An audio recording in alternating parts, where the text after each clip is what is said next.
ಎಲ್ರಿಗೂ ನಮಸ್ಕಾರ. ಎಲ್ಲರೂ ಹೇಗಿದ್ದೀರಾ? ನಾನು ಚೆನ್ನಾಗಿದ್ದೀನಿ. ಇವತ್ತಿನ ವಿಡಿಯೋದಲ್ಲಿ ಎತ್ಕಿದ ಬೇಳೆ ಸಾಂಬಾರು ಮಾಡ್ತಾ ಇದ್ದೀನಿ. ಮೊಟ್ಟೆ ಹಾಕಿ ಯಾವ ಥರ ಎತ್ಕಿದ ಬೇಳೆ ಸಾಂಬಾರು ಮಾಡೋದು ಅಂತ ವಿಡಿಯೋ ಮಾಡ್ತಾ ಇದ್ದೀನಿ. ಯಾರೆಲ್ಲ ಫಸ್ಟ್ ಟೈಮ್ ನನ್ನ ವಿಡಿಯೋನ ನೋಡ್ತಾ ಇದ್ದೀರಾ, ನೋಡೋದಕ್ಕೂ ಮುಂಚೆ ಸಬ್ಸ್ಕ್ರೈಬ್ ಮಾಡ್ಕೊಳ್ಳಿ. ಎತ್ಕಿದ ಬೇಳೆನ ಅರ್ಧ ಕೆ ಅಷ್ಟು ತಗೊಂಡಿದ್ದೀನಿ. ಇದು ಅರ್ಧ ಕೆ ಬೇಳೆ ಇದೆ. ಇವಾಗ ಅದಕ್ಕೆ ಮಸಾಲೆ ಮಾಡಬೇಕು. ಒಂದು ಜಾರ್ ತಗೊಂಡಿದ್ದೀನಿ. ಅದರಲ್ಲಿ 2 ಗೆಡ್ಡೆವಷ್ಟು ಬೆಳ್ಳುಳ್ಳಿ ಹಾಕಿದ್ದೀನಿ ಮತ್ತು 1 ಇಂಚಷ್ಟು ಶುಂಠಿ ತಗೊಂಡಿದ್ದೀನಿ. ಒಂದು ಈರುಳ್ಳಿ ಹಾಕ್ತಾಯಿದ್ದೀನಿ, ಒಂದು ಮೀಡಿಯಮ್ ಸೈಜ್ದು ಈರುಳ್ಳಿ. ಅದ್ರ ಜೊತೆಗೆ ತೆಂಗಿನಕಾಯಿ ಹಾಕೊಳ್ತಾ ಇದ್ದೀನಿ. ಚಿಕ್ಕ ಕಪ್ಪಲ್ಲಿ 1 ಕಪ್ಪಷ್ಟು ತೆಂಗಿನಕಾಯಿ ಮತ್ತು ಪುದೀನ ಮತ್ತು ಕೊತ್ತಂಬರಿ ಸೊಪ್ಪು 2 ಹಾಕ್ತಾಯಿದ್ದೀನಿ. ಇದಕ್ಕೇ 1 ಟೊಮೊಟೊ ಹಾಕ್ತಾಯಿದ್ದೀನಿ, ಒಂದು ಮೀಡಿಯಮ್ ಸೈಜ್ದು 1 ಟೊಮೊಟೊ ಹಾಕಿದ್ದೀನಿ. ಇವಾಗ ಅದ್ರ ಜೊತೆಗೆ ಮಸಾಲೆ ಪುಡಿ ಹಾಕ್ತೀನಿ. ಮನೇಲಿದ್ದೇ ಇದು, ಮನೇಲಿ ಸಾಂಬಾರಿಗೆ ಯೂಸ್ ಮಾಡೋ ಮಸಾಲೆ ಪುಡಿ. ಒಂದು 3 ಸ್ಪೂನಷ್ಟು ಮಸಾಲೆ ಪುಡಿ ಹಾಕ್ತಾಯಿದ್ದೀನಿ. ನೀವು ಖಾರಕ್ಕೆ ಎಷ್ಟು ಬೇಕೋ ಅಷ್ಟು ಹಾಕ್ಬೋದು. ನಾನೊಂದು 3 ಸ್ಪೂನಷ್ಟು ಹಾಕಿದ್ದೀನಿ. ಇವಾಗ ಇದಕ್ಕೊಂದು ಸ್ವಲ್ಪ ನೀರು ಹಾಕ್ಬಿಟ್ಟು ರುಬ್ಕೊತೀನಿ ಇದನ್ನು, ಮಸಾಲೆನ. ಇವಾಗ ರುಬ್ತಾ ಇದ್ದೀನಿ ನಾನು. ಇದು ನೋಡಿ ರುಬ್ಬಿದ್ದಾಗಿದೆ ಇವಾಗ ಮಸಾಲೆ. ಇವಾಗ ನಾನು ಸ್ಟವ್ ಮೇಲೆ ಒಂದು ಪಾತ್ರೆ ಇಡ್ತೀನಿ. ಇವಾಗ ಇದು ಬಿಸಿ ಆದಮೇಲೆ ಇದಕ್ಕೆ ಸ್ವಲ್ಪ ಎಣ್ಣೆ ಹಾಕ್ತೀನಿ. ಒಂದು 3 ಸ್ಪೂನಷ್ಟು ಎಣ್ಣೆ ಹಾಕಬೇಕು. ಇವಾಗ ಇದು ಬಿಸಿ ಆಗಿದೆ. ನಾನೊಂದು 3 ಸ್ಪೂನಷ್ಟು ಎಣ್ಣೆ ಹಾಕಿದ್ದೀನಿ. ಎಣ್ಣೆ ಬಿಸಿ ಆದಮೇಲೆ ಸಾಸಿವೆ ಹಾಕ್ತಾಯಿದ್ದೀನಿ. ಇದ್ರ ಜೊತೆಗೆ ಈರುಳ್ಳಿ ಬೇಕಂದರೆ ಹಾಕೋಬೋದು. ನಾನು ಈರುಳ್ಳಿ ಹಾಕ್ತಾಯಿಲ್ಲ. ಇವಾಗ ಬೇಳೆ ಹಾಕ್ತಾಯಿದ್ದೀನಿ. ಇದ್ಕಿದ ಬೇಳೆನ ಒಗ್ಗರಣೆ ಒಳಗೆ ಹಾಕ್ತಾಯಿದ್ದೀನಿ. ನೋಡಿ ಹಾಕಿದ್ದೀನಿ. ಇದನ್ನು ಒಗ್ಗರಣೆಲೆ ಎಣ್ಣೆಲೇ ಫ್ರೈ ಮಾಡಬೇಕು. ಇದನ್ನು ನೀಟಾಗಿ ಫ್ರೈ ಆಗಬೇಕು ಇದು ಎಣ್ಣೆಲೇ.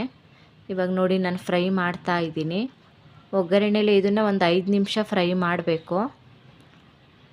ಅದು ಹಸಿ ಸ್ಮೆಲ್ಲೆಲ್ಲ ಸ್ವಲ್ಪ ಇದರಲ್ಲೇ ಹೋಗಬೇಕು ಫ್ರೈ ಮಾಡುವಾಗಲೇ. ಅದಕ್ಕೆ ನೋಡಿ ನಾನು ಚೆನ್ನಾಗಿ ಫ್ರೈ ಮಾಡ್ತಾ ಇದ್ದೀನಿ. ಅದರಲ್ಲಿ ಸ್ವಲ್ಪ ನೀರಿದ್ದರೆ ನೀರೆಲ್ಲ ಫುಲ್ ಡ್ರೈ ಆಗಬೇಕು. ನೋಡಿ ಫ್ರೈ ಮಾಡ್ತಾ ಇದ್ದೀನಿ. ಇವಾಗ ಒಂದು 1/4 ಸ್ಪೂನಷ್ಟು ಅರಿಶಿನ ಪುಡಿ ಹಾಕ್ತಾಯಿದ್ದೀನಿ. ಇವಾಗ ಮಿಕ್ಸ್ ಮಾಡ್ತಾ ಇದ್ದೀನಿ. ಮಿಕ್ಸ್ ಮಾಡಿ ಮತ್ತೆ ಫ್ರೈ ಮಾಡ್ತೀನಿ. ನೋಡಿ ಅದು ಫ್ರೈ ಆಗ್ತಾ ಇದೆ ನೀಟಾಗಿ. ಚೆನ್ನಾಗಿ ಇವಾಗಲೇ ಫ್ರೈ ಮಾಡಿದ್ರೆ ಬೇಗ ಬೆಂದ್ಬಿಡುತ್ತೆ ಅದು. ಇವಾಗ ಅದಕ್ಕೆ ಮಸಾಲೆ ಹಾಕ್ತಾಯಿದ್ದೀನಿ. ನಾನು ರುಬ್ಕೊಂಡಿರೋ ಮಸಾಲೆ ಹಾಕ್ತಾಯಿದ್ದೀನಿ. ಮಸಾಲೆ ಜೊತೆ ಚೆನ್ನಾಗಿ ಫ್ರೈ ಮಾಡ್ತಾ ಇದ್ದೀನಿ. ಫ್ರೈ ಮಾಡಿಬಿಟ್ಟು ಇವಾಗ ನೀರು ಹಾಕ್ಬೇಕು ಅದಕ್ಕೆ. ಮಸಾಲೆ ರುಬ್ಬಿರೋ ನೀರಿದೆಯಲ್ಲ ಜಾರಲ್ಲಿ, ಅದಕ್ಕೆ ನೀರು ಹಾಕ್ಬಿಟ್ಟು ಮಿಕ್ಸ್ ಮಾಡಿ ಹಾಕ್ತಾಯಿದ್ದೀನಿ. ನೋಡಿ ನೀರು ನಾವೀಗ ನಿಮಗೆ ಸಾಂಬಾರು ಅಳತೆಗೆ ಎಷ್ಟು ಬೇಕೋ ಅಷ್ಟು ನೀರು ಹಾಕೊಬೇಕು.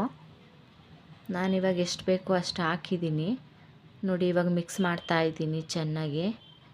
ನೋಡಿ ಇವಾಗ ಸಾಂಬಾರಿಗೆ ಎಷ್ಟು ಬೇಕೋ ಅಷ್ಟು ನೀರು ಹಾಕಿದ್ದೀನಿ.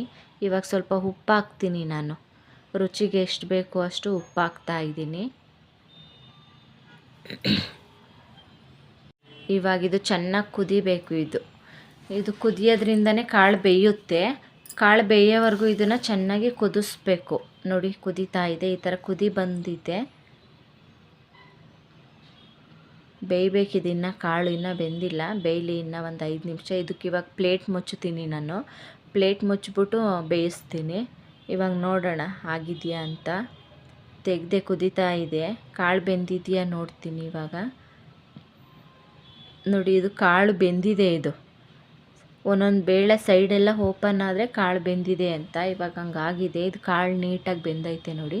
ಇಷ್ಟು ಬೆಂದರೆ ಸಾಕು. ಜಾಸ್ತಿ ಬೇಯಿಸಿದ್ರೆ ಫುಲ್ ಎಲ್ಲ ಕಲಸೋಗ್ಬಿಡುತ್ತೆ, ಕಾಳು ಸಿಗಲ್ಲ ಆವಾಗ ನೀಟಾಗಿ. ಇಷ್ಟಾದರೆ ಸಾಕು. ಇವಾಗ ಇದಕ್ಕೆ ನಾನು ಮೊಟ್ಟೆ ಹಾಕ್ತಾಯಿದ್ದೀನಿ. ನಾನಿಲ್ಲಿ 6 ಮೊಟ್ಟೆ ಹಾಕ್ತಾಯಿದ್ದೀನಿ. ಒಂದೊಂದೇ ಮೊಟ್ಟೆ ಹಾಕ್ತಾಯಿದ್ದೀನಿ. ಇವಾಗ ನಾನು 6 ಮೊಟ್ಟೆ ಹಾಕಿರ್ತೀನಿ. ನೀವು ಎಷ್ಟು ಬೇಕೋ ಅಷ್ಟು ಹಾಕ್ಬೋದು. ಇವಾಗ ಇದನ್ನು ಪ್ಲೇಟ್ ಮುಚ್ಚಿ ಬೇಯಿಸ್ಬೇಕು. ಕಡಿಮೆ ಉರಿಲಿ ಬೇಯಿಸ್ಬೇಕು. ಐ ಫ್ಲೇಮ್ ಇಟ್ಟರೆ ಅದೆಲ್ಲ ಫುಲ್ ಸೀದೋಗಿಬಿಡುತ್ತೆ. ಮೊಟ್ಟೆ ಎಲ್ಲ ಸೀದಂಗೆ ಆಗಿಬಿಡುತ್ತೆ ಕೆಳಗಡೆ. ಕಡಿಮೆ ಉರಿಲೇ ಬೇಯಿಸ್ಬೇಕು ಇದನ್ನು. ನೋಡಿ ಇದನ್ನು ಬೆಂದಿಲ್ಲ, ಹಾಕಿದ್ದೀನಿ, ಬೇಯಬೇಕಿದನ್ನು. ತಳ ಏನು ಹಿಡ್ದಿಲ್ಲ, ಅದಕ್ಕೆ ತೋರಿಸ್ತಾ ಇದ್ದೀನಿ. ಇದು ಬೇಯಬೇಕು. ಇವಾಗ ಮತ್ತೆ ಇದನ್ನು ಪ್ಲೇಟ್ ಮುಚ್ಚಿ ಬೇಯಿಸಬೇಕಾಗುತ್ತೆ. ನೋಡಿ ಇದನ್ನು ಬೆಂದಿಲ್ಲ. ಕಾಳೆಲ್ಲ ನೋಡಿ ಎಷ್ಟು ನೀಟಾಗಿ ಮಿಕ್ಸ್ ಆಗಿದೆ, ಮೊಟ್ಟೆ ಜೊತೆ ಹೊಂದ್ಕೊಂಡೈತೆ. ಇವಾಗ ಮತ್ತೆ ತಿರ್ಗಾ ಇದನ್ನು ಬೇಯಕ್ಕೆ ಇಡ್ತಾ ಇದ್ದೀನಿ. ಪ್ಲೇಟ್ ಮುಚ್ಚಿದ್ದೀನಿ. ಇದು ಬೇಯಲಿ ಇನ್ನೂ ಒಂದು 5 ನಿಮಿಷ ಅದು ಬೇಯಬೇಕು. ಇವಾಗ ನೋಡಿ ರೆಡಿ ಆಗಿದೆ. ಇವಾಗ ಮೊಟ್ಟೆ ಎಲ್ಲ ಬೆಂದಿದೆ, ರೆಡಿ ಆಗಿದೆ. ಇವಾಗ ಸಾಂಬಾರು ಇದು ರೆಡಿಯಾಗಿದೆ.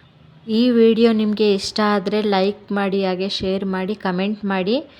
ಮುಂದಿನ ವಿಡಿಯೋದಲ್ಲಿ ಸಿಗ್ತೀನಿ.